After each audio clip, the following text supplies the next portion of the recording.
বাংলাদেশে অন্তর্বর্তীকালীন সরকারের প্রধান উপদেষ্টার দায়িত্ব নেওয়ায় শান্তিতে নোবেলজয়ী অর্থনীতিবিদ ডক্টর মোহাম্মদ ইউনূসকে শুভেচ্ছা জানিয়েছেন ভারতের প্রধানমন্ত্রী নরেন্দ্র মোদী।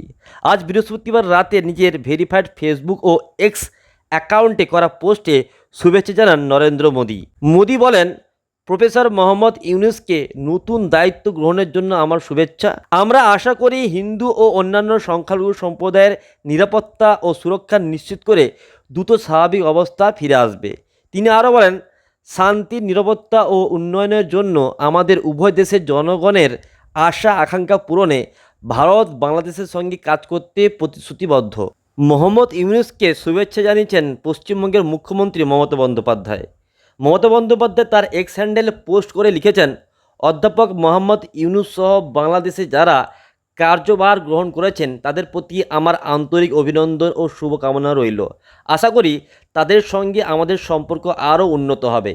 বাংলাদেশের উন্নতি, শান্তি, প্রগতি ও সর্বস্তরের মানুষের আরও ভালো হোক এই কামনা করি।